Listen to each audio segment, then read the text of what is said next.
sorry. Here, come Oh. on, dude. I can't wait. I'm starving. Sorry. Sorry. Sorry. Let's go. Get in Let's there. go. All right, that's good. Good. Beautiful. What's your name? My name is Hong. Hong? Yeah. H-O-N-G? H-A-N-G. H-A-N-G. Yeah. Pronounce It's Hong? Chinese. Yeah. Okay. You can pronounce Hong. Yeah. I'm Daryl. Okay. Pleasure to meet you. Okay. That's I'm Dennis. Dennis. Nice to meet Dennis, you. nice to meet you. These are two things that really captivated us. So with the chicken, I can't pronounce it again for me. Chongqing dry chili chicken. Is this in where you're from in China? Is this a pretty traditional? Yeah. People would have this quite often. It is a dish, Okay. right? It's pretty normal, right? Yeah. So do you mind sharing a little bit how you make this? The first one, chicken is chicken leg meat. This chicken leg meat. We Yeah, thought, dark okay. meat is better. Yeah. Good. No white meat. White meat not better. First one, cut the small pieces. So no flour, just cornstarch. No flour. Cornstarch. Cornstarch. Okay. Another side, you put some egg and vegetable oil and cornstarch and cooked white. Because flour, you need to deep fry it long time and faster to soft. Cornstarch can keep this crispy. Got it. You know. Oil, temperature not too much high, not too much low. I mean, you can try one piece, go inside. If all go down the bottle, it's temperature not enough. It has to know, come It's up. got to float. Yeah, Float you up get to the the top. float. Yeah.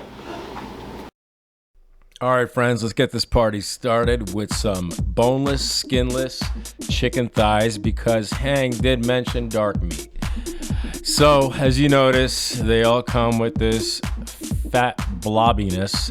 I'm going to go ahead and trim as much as I can of that because I can't imagine that being too satisfying to eat. So let's go ahead and do that real quick. Next step is go ahead and cut up the pieces into bite-sized morsels so we can go ahead and bread them later. Oh, this is gonna take forever. Let's speed this up, shall we?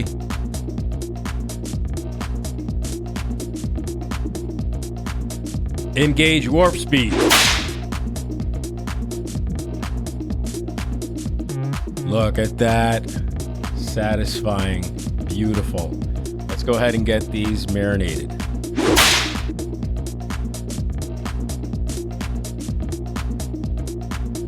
Now for the marinade, we're gonna need some extra dry rice wine. I like sake because it makes me feel happy as I cook. 3 tablespoons of rice wine. Time for soy sauce. 1 good tablespoon will work great here. The marinade absorbs a lot faster at room temperature than the refrigerator, so I'm going to leave it out simply for the fact that we're going to be cooking everything pretty fast from here on in. Let's get it started. We will be needing 1 egg white,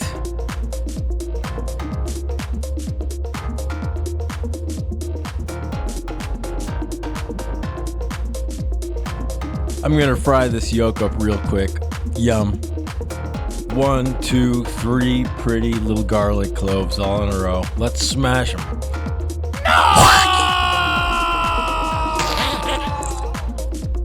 It was at this moment I had to take a step back to reassess my life, the cruelty of the current situation. I like to smash. Look at this smart guy. You can run, but you can't hide. After the garlic's been obliterated, we're going to go ahead and give it a final mince down. Here we have about a heaping tablespoon of Szechuan peppercorns.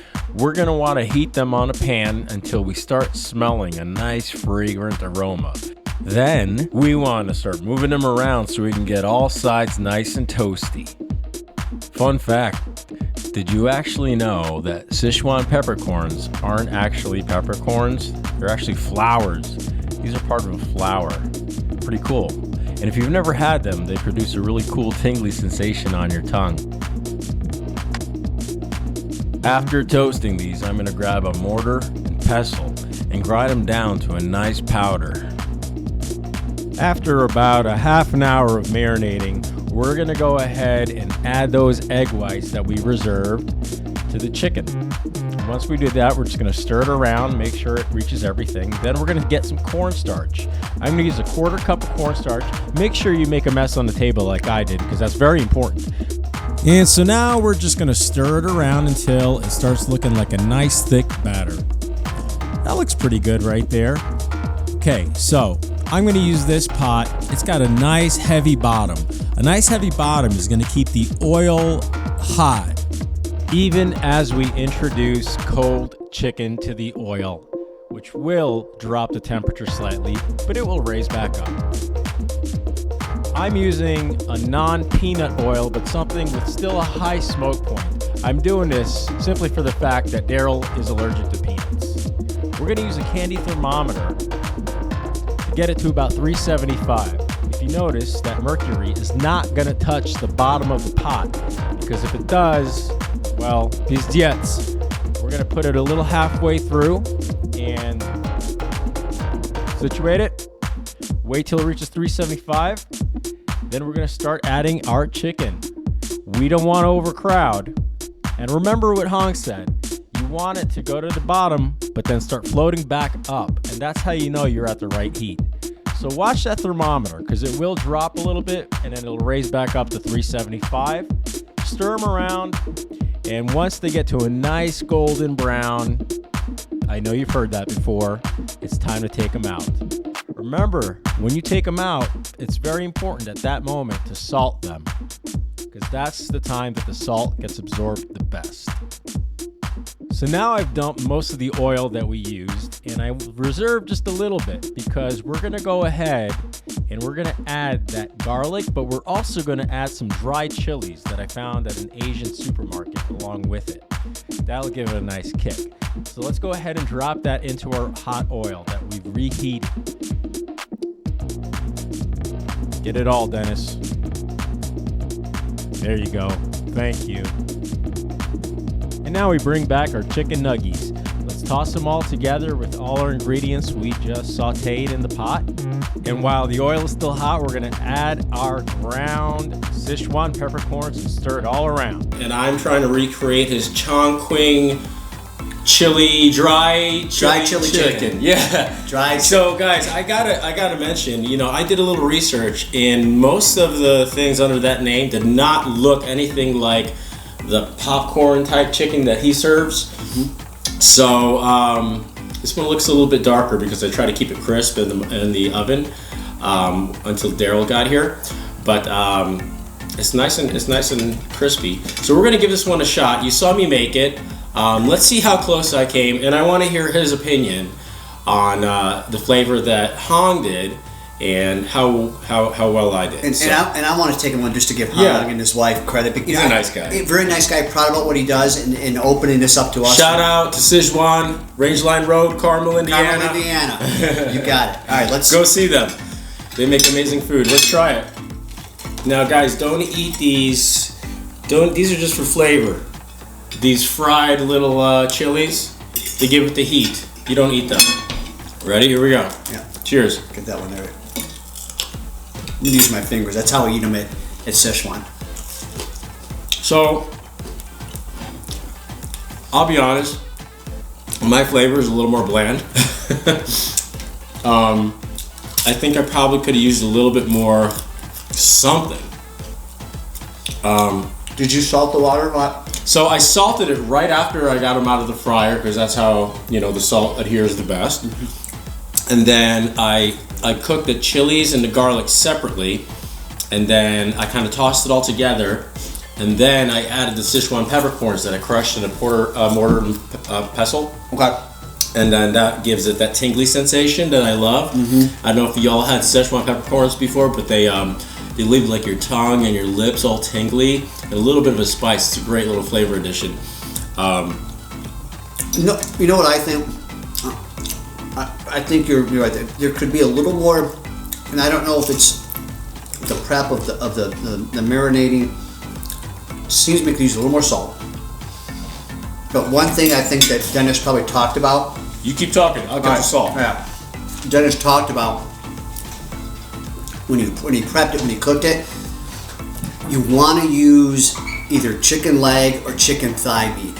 And he probably talked about that, but I think it's for this type of dish, that meat is juicier. I know in the States, let's try it again now.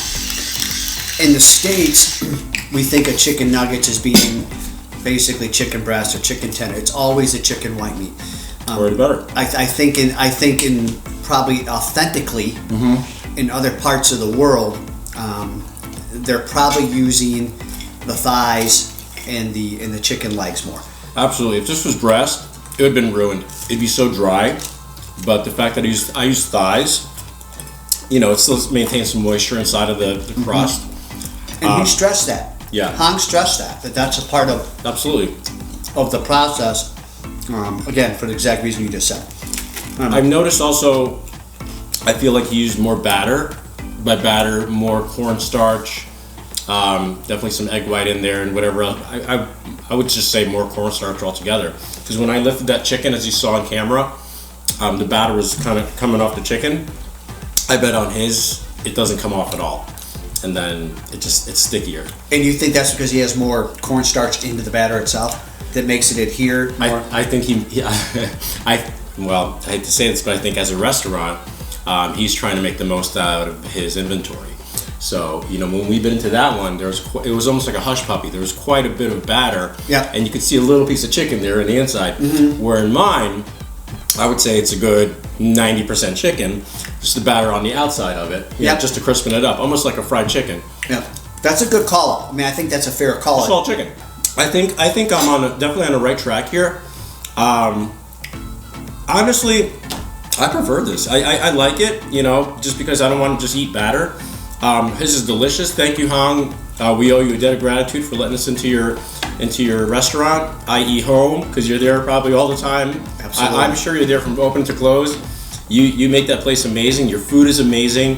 Thank you for teaching us what you taught us. I'm going to keep making this. Guys, try this at home. And tell me what you think. And if you find a better way to do it, put it into your comments, because I want to know. Please let us know. Yeah, if there's a better way than what you saw, or something you can add, or something I could take away, let's do that. And I'm definitely going to make another batch of these before I watch The Last Mandalorian. I still have one episode left, and I'm going to sit there with the bowlies and munch.